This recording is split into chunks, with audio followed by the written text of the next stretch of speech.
একমাত্র আসার কারণই হলো আমাদের বেতন দিচ্ছে না, দিনের পর দিন বেতন বন্ধ রেখেছে।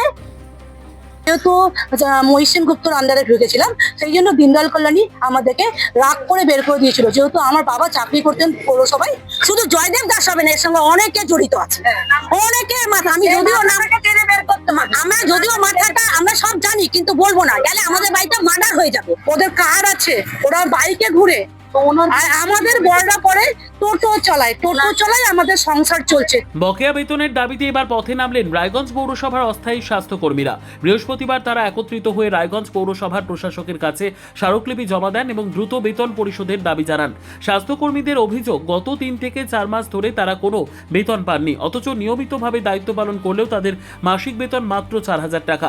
দীর্ঘদিন ধরে বেতন বৃদ্ধি না হওয়ায় এবং সময়মতো বেতন না মেলায় চরম আর্থিক সংকটের মুখে পড়েছেন তারা। বিক্ষোভকারী অস্থায়ী স্বাস্থ্যকর্মীদের দাবি, বিষয়টির নেপথ্যে বৃহত্তর দুর্নীতি রয়েছে। পাশাপাশি রায়গঞ্জ মাতৃসদনের ম্যানেজার জয়দেব দাসের বিরুদ্ধে একাধিক অভিযোগ তুলে ক্ষোভ প্রকাশ করেন তারা। কর্মীদের অভিযোগ, গাফিলতি ও অনিয়মের কারণেই তাদের প্রাপ্য বেতন আটকে রয়েছে।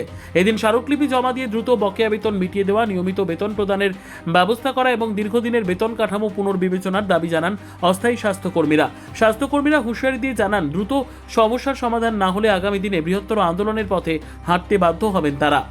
এখানে এসেছি, আমাদের 3 মাস ধরে 4 মাস ধরে বেতন আটকানো আছে, বেতন পাচ্ছি না ঠিক মতো আমরা। তাও আমাদের কিঞ্চিত বেতন 3,100 টাকা। আমরা বলছি যে এটা যেন সমবেতন, সবার যেন সমবেতন হয়, বেতনটা বাড়তি হয়। 3,000 টাকায় কি হয়, কাজের লোকও তো পায় না এত কম।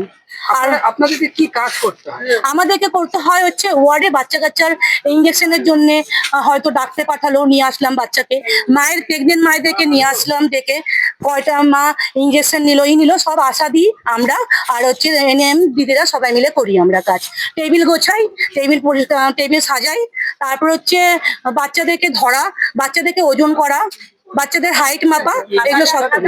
এই বেতন হচ্ছে ওই 2020 সাল থেকে যে ঢুকেছি সেদিন থেকেই বলেছিল 1 মাস পর বেতন দাঁড়িয়ে দিবে, দেয়নি, 1000 টাকা বেরিয়ে। মাতৃসদনে অভিযোগ উঠছে, কারণ জয়দেব দা যে আছে আমাদেরই পাড়ার লোক, পেটে করে ফর্সা করে ফেন্স কার্ড দাঁড়িয়ে আছে, যে সেই চেহারা নিয়ে, সেই মেকআপ নিয়ে ঘুরে, সে এসিতে বাড়িতে থাকে, আমরা পাখা নিয়ে রাত্রিবেলা ছেলে মেয়েকে হাওয়া করি।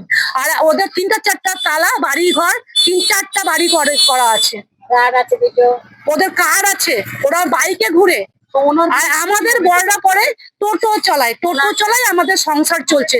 আমাদের তো বেতন নাই, আমার বড় টোটো চালায়। দাস হচ্ছে কি বলবো, মানে মুখে হাসি, মনে হয় যেন এখন তো একদম মনে হচ্ছে জয় শ্রীরাম হয়ে গেছে। হ্যাঁ, একদম জয় শ্রীরাম হয়ে গেছে। আর উনি সারা জীবন তৃণমূলের কাজ করে নিয়ে আমাদের টাকা পয়সা কেটে নিয়ে নিজের বাড়ি ঘর, সোনা দানা, গাড়ি বাড়ি সব করছে, কিন্তু আমাদের মাসে মাসে টাকাটা দেয়নি।